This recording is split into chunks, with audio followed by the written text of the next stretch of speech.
Good afternoon, JSDC. My name is Erik Rasmussen, and today I'm here to talk to you about everyone's favorite part of web development, forms. And specifically, forms in React. But before we can get into forms and inputs or anything, we need to cover the concept of controlled versus uncontrolled components. And the difference is quite simple, and I've used my artistic skill here to demonstrate it for you. A component is uncontrolled if it manages any of its own state. And a component is controlled if it just renders something given its props. Now, obviously, controlled components are going to be a lot easier to test, and they're more predictable, and they're easier to reason about, because they're just rendering what their props are rendering what they need to from their props. And this follows the UI as sort of a function of props concept. Sometimes these controlled components are called by other names, such as dumb components or presentational components. And React best practices highly recommend that you make as many of your components controlled as possible. Now, keep in mind that having state doesn't necessarily mean that your state is managed by React, because certain types of DOM components have their own state as well. For example, inputs. So how do we determine whether or not an input is controlled? Well, it comes down to whether or not you pass a value prop. If you pass a value prop, React will make absolutely certain that the input will always be rendered with the exact same value that you provide. So on the component on the left, the uncontrolled component, you can type in there, and the DOM element itself is going to manage your state and it's going to let you type. But the component on the right, no matter how hard you bang on the keyboard, the value is not going to change because React won't let it. Now, you might think this is moving in the wrong direction because it means that we as developers have to manage all of that state. So why use controlled components? Why use controlled inputs at all? Well, the React docs recommend it, and React really would prefer that to own all of the state all the time. And it does make a lot of sense to have what's called a single source of truth, so you can reason about where your state is coming from in your application.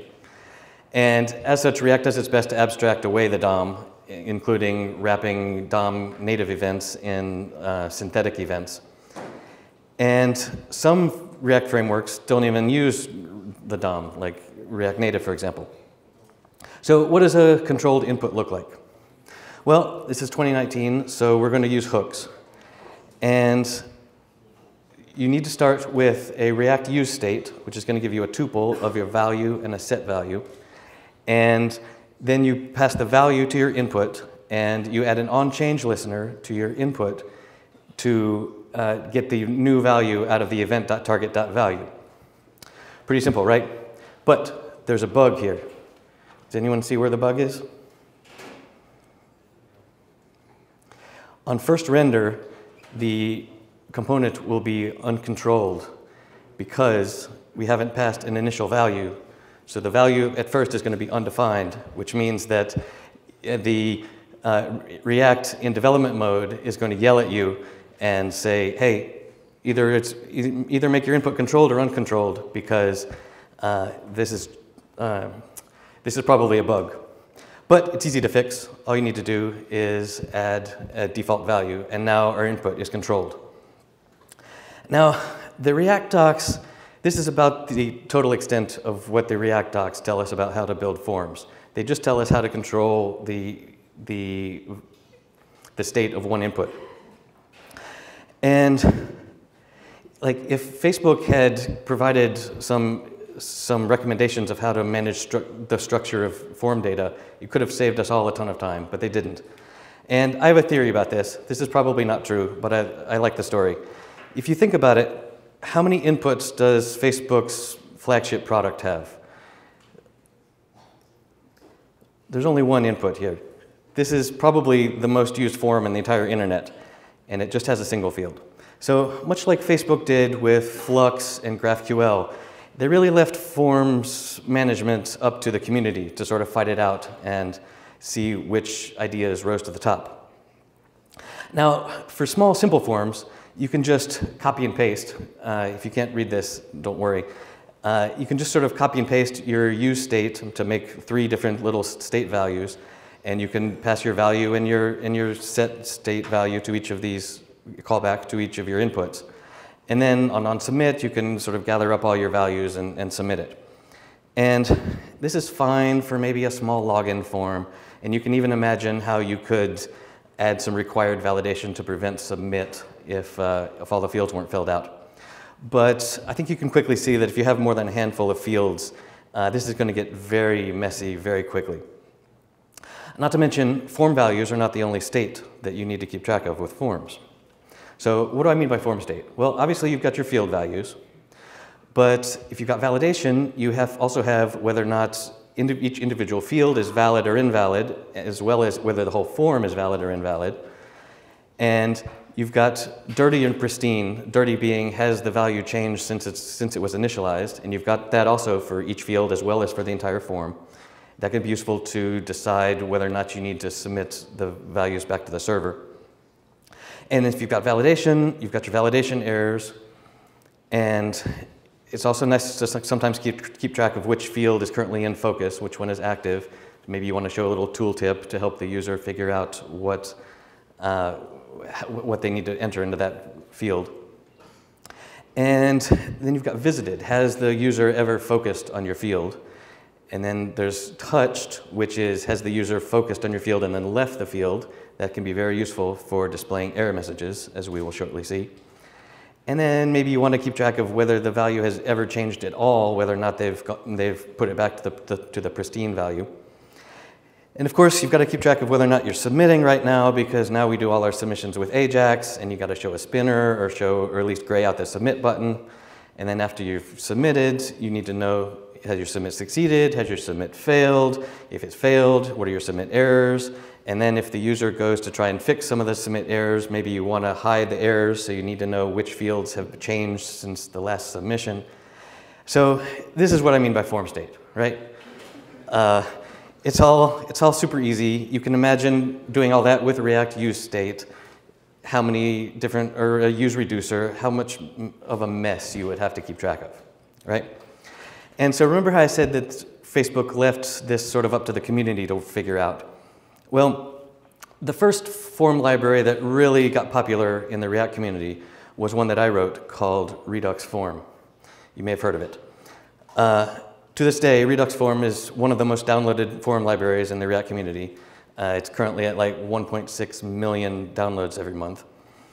And I wrote Redux Form in a time when the React community was still figuring out how to manage state in your application. Do you do it all at the application level, or do you do it further down, closer to the components? And since then, the general consensus has moved towards the idea that while form data can live in Redux, it really probably shouldn't. You can dispatch a Redux action on every single key press, and sometimes that can be somewhat performant, but really it puts undue stress on the whole system, having to go ask every single reducer, hey, do you care about this field change action? So it can be kind of a mess. And so once Redux Form got really popular, I started getting feedback, because if you ever publish anything on the internet and it gets popular, you will receive feedback. So what's some of the feedback that I got with Redux Form? Well, the first is, you mean it's only for React? Some people are using Redux with Angular and other libraries. Isn't it just a reducer? Why can't we use it with other things? Also, what do you mean I have to use Redux? Maybe I'm using some other application state management solution, and just because I want to manage the form data, I need to install this whole other thing. It just seemed like a lot. And also, why does my whole form have to re-render when just some bit of form state changes that I don't really care about? I don't need to necessarily change anything about my form when some piece that I don't care about changes.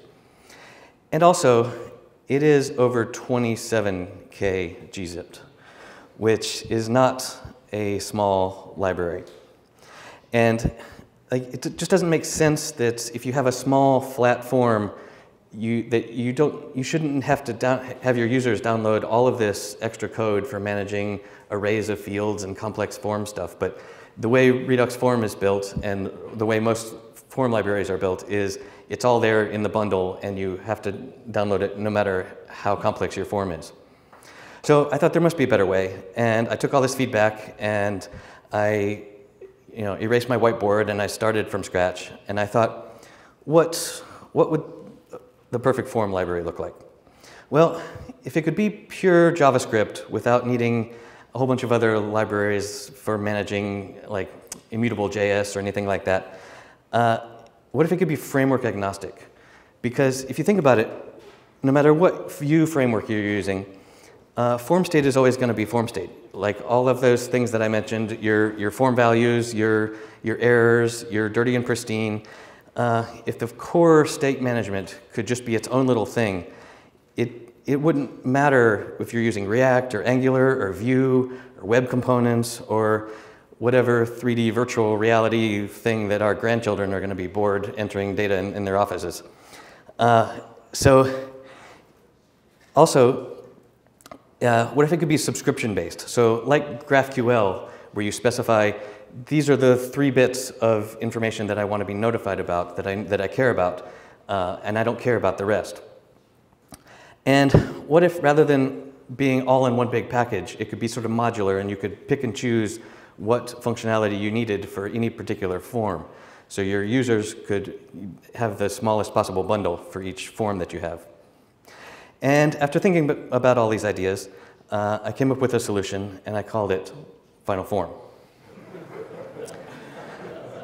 FinalForm is a standalone form states management engine. It's completely framework agnostic. It's subscription-based.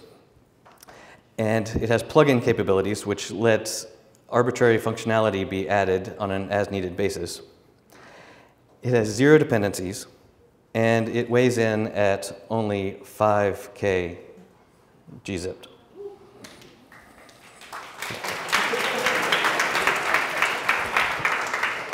And although FinalForm is framework agnostic, I, its author, do have a favorite front-end framework, so I've also written React FinalForm. And React FinalForm are simply just React bindings to FinalForm. It maps form and field state to render props, and it knows how to get the value out of React synthetic events. And because it's not doing any state management, it's just doing this binding, it's even smaller at only 3.1K gzipped. So together, they form a total React form solution at only 8.1 gzipped. So how does this compare to other form libraries, you might ask? Well, good news, I've done that research for you. It looks something like this. So not only is React FinalForm smaller, but it even has some features that other libraries don't do. Like some of them don't track which field is active and things like that. So if bundle size is important to you, and I think it should be, then I strongly recommend that you choose React FinalForm for your next project, or that you can migrate to it from whatever you're using now. There are migration guides from both Redux Form and Formic on the docs page. So let's look a little bit at the API. There's 3 components. There's form, which wraps the entire form and provides form state to a render prop. There's field, which registers a field and provides field state and callback functions via a render prop. Callback functions being your onChange and onBlur and onFocus that you need to pass to your input. And then there's a third sort of special case one that you probably won't need to use, but it's called FormSpy. And it provides a way to read form state from within your form without re-rendering your entire form. And if that sentence doesn't make a lot of sense quite yet, hopefully it will by the time I'm done. Good luck to the translators. But what are we doing with render props? This is 2019. Well, good news. We've got some hooks too. We have useField, which provides all the values that field injects via render props. You've got useFormState, which provides all the values that FormSpy gives you via render props. And you've got useForm, which provides you the underlying form, FinalForm instance that you can do things with if you are a power user. And one of the things that I learned in migrating the insides of React FinalForm to hooks is that any component that is injecting state via render props, you can take all of the internals out of that and put it into a custom hook, and then you can turn any component that you want into a field component using useField. And amazingly, it will give your component all the superpowers of when to re-render that field itself gives you with render props. Okay, time to see if we can survive some live coding. So, somehow,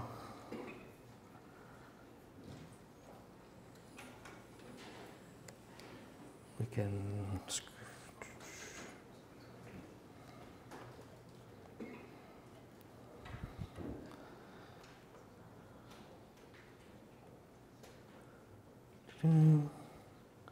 okay, here we have a simple component in React, and let's see if we can build a form totally from scratch.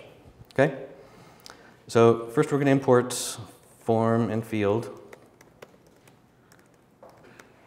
from React FinalForm. And here we're going to use form, and the only required prop that form needs is an onSubmit. And this is a function of where to send the values when you submit your form. And I've got this little onSubmit thing that is going to sleep for a moment and then alert the values. And form gives us, via render props as children, several things, but the most important thing is a handle submit function. And that is specifically designed to be given to the HTML form submit,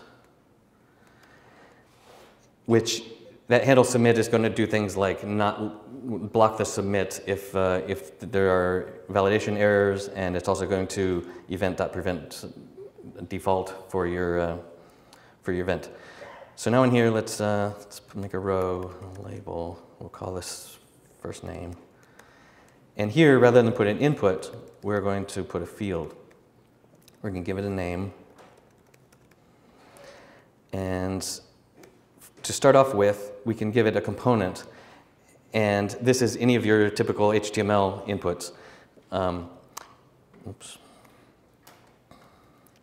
So we're going to render to an input. And let's put a placeholder as well. Okay. We did not refresh. Okay. So we've got our field here. Let's put a submit button.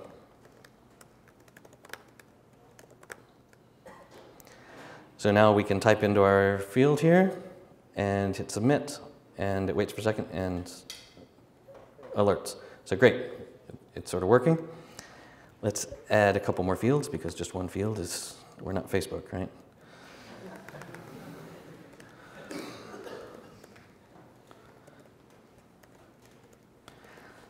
And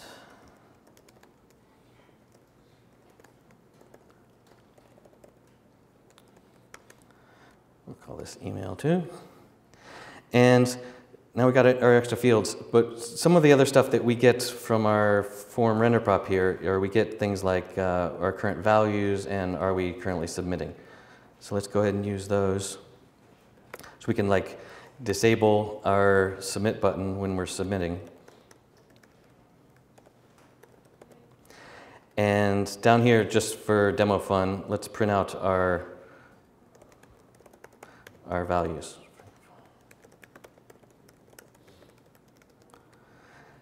So now we can watch our values change in real time as we type. And click submit, and it's working. And see how our submit button is grayed out while we're submitting, and then as soon as we stop submitting, it comes back. So this is great, but we can submit with missing values. So let's add some validation so that all of our fields are required. Now, there's two ways to do validation in React FinalForm. You can do what I call field level validation, where you pass a validate function to your field, and this is given a value and returns undefined if your value is valid, or an error if it's not. Or you can use what I call record level validation, and this is a function that takes all your values and returns an errors object that if it's empty, the form is valid. Otherwise, if you've got an error, you put it under the same key, so it's the same shape as your values object. So something like this. If our first name is falsy, then errors.firstname required. And we can replicate that.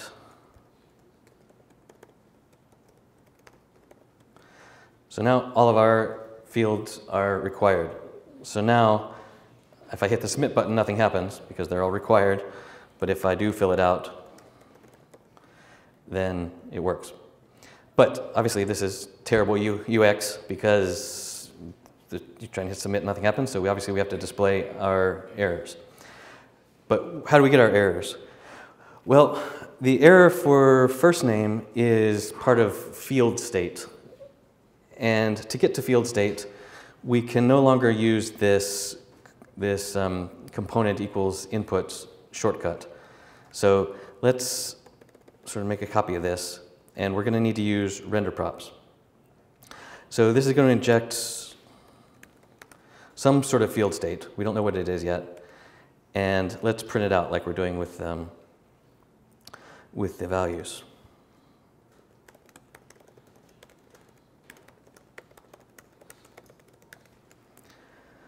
Okay, so this is all of our field state.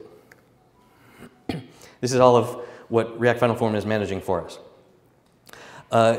It's divided into two main sections. You've got your input, which are all of your bits that you need to give to your actual input to hook it up to React FinalForm. You've got your name, you've got your value, and what you don't see here because stringify doesn't print it out, there's also your onChange and your onBlur and your onFocus callbacks.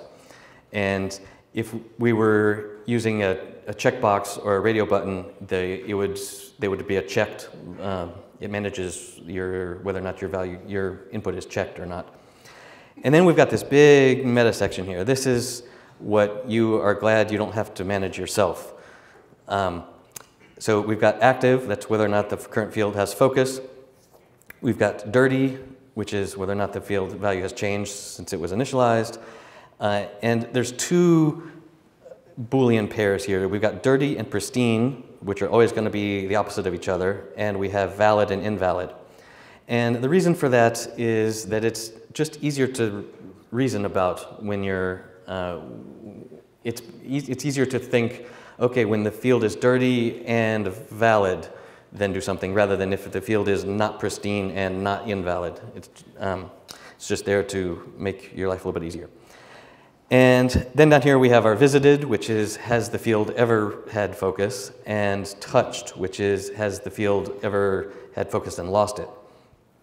So we're going to, and down here we have placeholder. This is anything that is not part of the field API itself that you pass in here is going to show up down here. And this is very useful if you have a custom component that you need to pass some configuration to. So I'm going to interact with this field, and we're going to see how our field state changes so we can get a feel of how it works. Oh, look, and there's our error. So we know that our error is under meta.error. So when I focus on this field, what's going to happen? Well, active is going to become true, and visited is going to become true. Okay, very good. Active is true, visited is true. When I type into this field, we should see the value appear here, and dirty should become true, and the error should go away, and it should become valid, right? Let's see. So as I'm typing, the value is changing, and now we're dirty and valid. And notice that if I remove this, we go back to being, we have an error, and it's back to pristine. So when I blur this field, our active is going to become false, and our touched for the first time is going to become true. So when I click here, touch became true, and active became false. So this is sort of a way to visualize how your state is changing over time as you're using your field. So let's change our UI here to display our errors. Well, I always like to do some destructuring here with my field state into input and meta. And you'll see why that's handy in a second. And so down here, let's go ahead and put our entire div. Get rid of that. And rather than field, we're going to have our input here. We'll leave our placeholder. And the reason that it's nice to have all of our input stuff in one little object here is because we can do this object spread, this prop spread. So now all those props are just passed along to our input, and it's fully connected. So if I hit save, and we go and we kill our old one, and we can remove our placeholder here. So let's see if it still works. Great. But we're not displaying our error message yet. So as we recall, our error message was under meta.error. So if we have a meta.error, then we'll put a span with our meta.error. Great, so now we have our error being displayed, and when it goes away, it disappears and it comes back. But this is very aggressive, antagonistic to our user to, as soon as they come to the page, say, hey, there's an error here. It'd be nice if we would sort of let them try, and if they fail, then we come and we help them.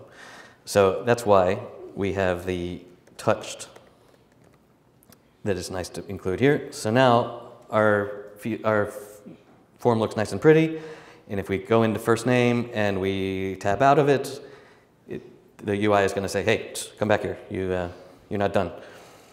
So let's go ahead and repeat this for the rest of our fields.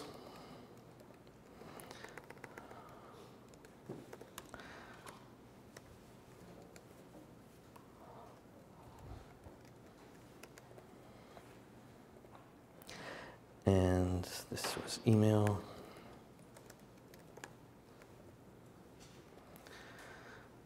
And we can get rid of our old ones. Okay, so now as we tab through our thing, our errors appear, and then as we go fixing them, they go away.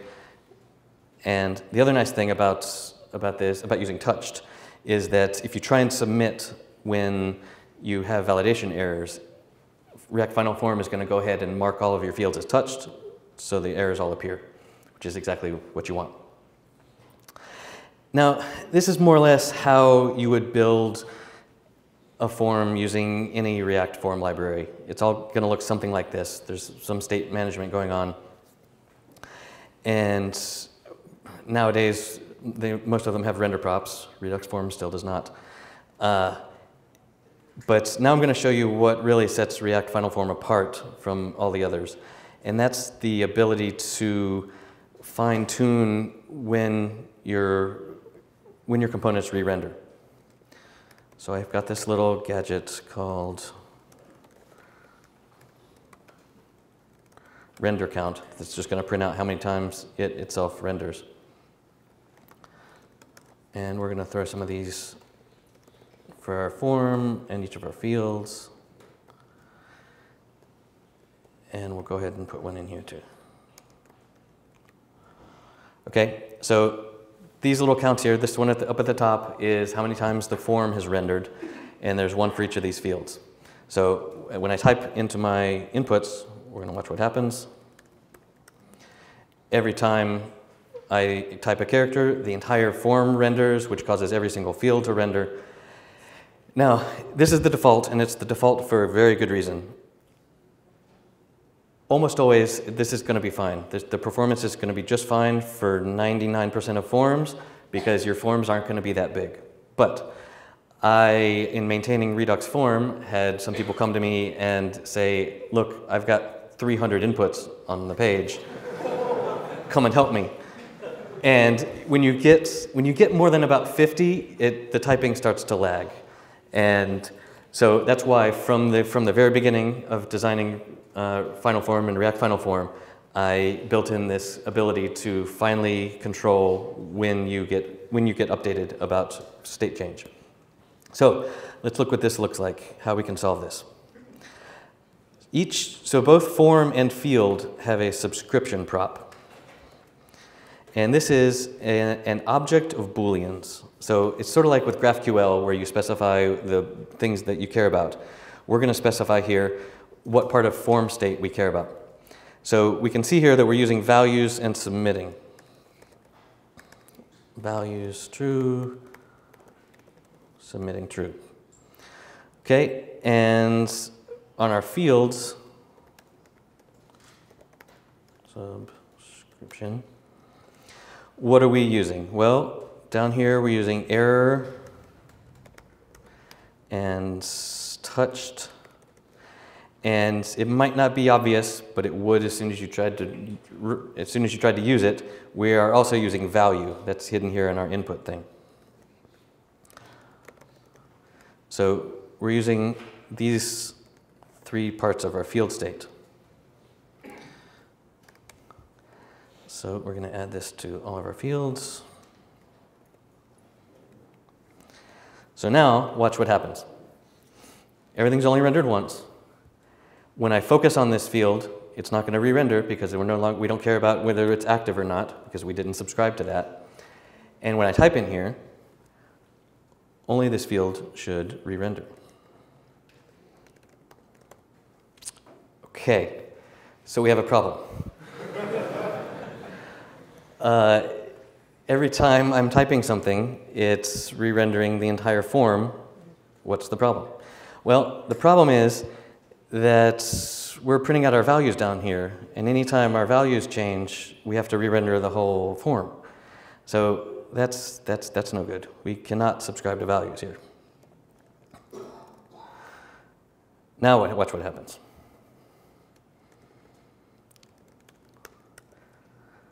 This is great, but we've lost some functionality. Not that in a real form you're ever going to want to print out a JSON of all your values in production, but you might want to know a little bit about your form-wide state.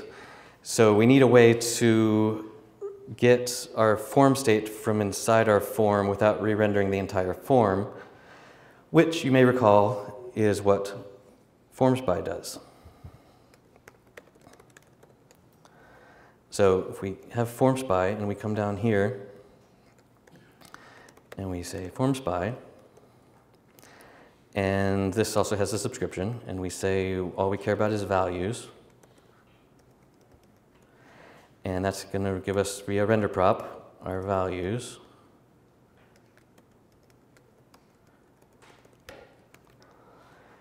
And now here we have our values again. And here it's showing up here. So now watch what happens when we type into our form.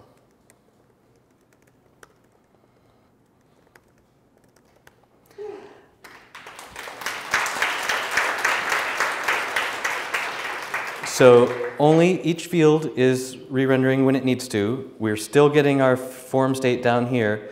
And look how many times our form has re-rendered. And when we hit submit, what's going to happen? Well, everything's going to re-render because we're subscribed to submitting. And then when submitting becomes false again, it's going to go back. But you can imagine if you wanted to get really crazy about it, you could surround this in a FormSpy as well. So this is a little bit of, I don't have time to go into how the hooks work, but they're pretty fun. So this is time to go back to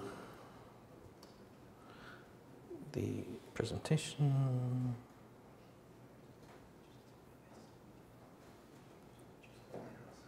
Okay, we survived the live coding. So I want to close a little bit talking about how and when to choose to use a library, not just for forms, but for anything that you're doing. First, you need to think about how complex is the problem that you're trying to solve. If you just need a button that changes color when you click it, or a simple little login form with 2 fields, you can probably manage all that state yourself. But if you need a fancy calendar widget or a large registration form with a bunch of complex validation rules, it might be time to look for a pre-made, battle-tested solution on NPM. And when you get started, your requirements are going to be nice and small, but I can guarantee you, if your app is successful, your requirements are going to grow. And so it's good to look at how extensible is the library. Does it look like it's going to be able to grow with your requirements? And also, can it grow incrementally, little by little? Not does it do everything out of the box, but can you add on bits and pieces to make it so it can grow with you? And one way to figure out how extensible a library is to look at its examples. Now, there are many, many things to love about Next.js, but my favorite is the examples directory in the repo. For every single companion technology that you can name, like every single Node web server, Express, Koa, Happy, or every CSS and JS library like Glamour, Style Components, or Emotion, or all the state management libraries like Redux and Apollo and Unstated and everything, there are examples with how you can use that with Next.js. And as a consumer of Next.js, this gives me tremendous confidence that it's going to be flexible enough to fit with my requirements in the future as my use cases change. And similarly, React FinalForm currently has 41 different examples showing all different types of use cases of form state management. And a lot of these came from my 3 years of managing Redux Form and seeing all of these different use cases that people all over the world had that would never have occurred to me. But I made sure, part of how I battle tested React FinalForm was to go back and make sure that it handled all of the use cases that Redux Form did. And it even handles others that Redux Form does not. Like, I don't know if you can see, but it actually, there's a CLI possibility. Also, how good are the docs? Are they legible? Do they make sense? React FinalForm just this summer got a brand new docs website that I'm pretty proud of. And also, like I said before, it's not everything, but you really should consider bundle size. If you're on the fence between 2 different libraries, choose the one with the smaller bundle size. Your users will appreciate it. Now, notice I haven't said anything about GitHub stars or NPM downloads. In my experience, older libraries tend to have more GitHub stars and more NPM downloads because they don't decay, they just are cumulative. So if someone starred a library 5 years ago, it's still going to have that star, right? So oftentimes there are newer, younger libraries that are going to be superior to some of the older incumbents. And most importantly, just does it make sense to you? Do you sort of understand what's going on under the hood, and does it jibe with your way of thinking about problem solving? And with that, I wish you to go out and build some amazing forms. Thank you very much.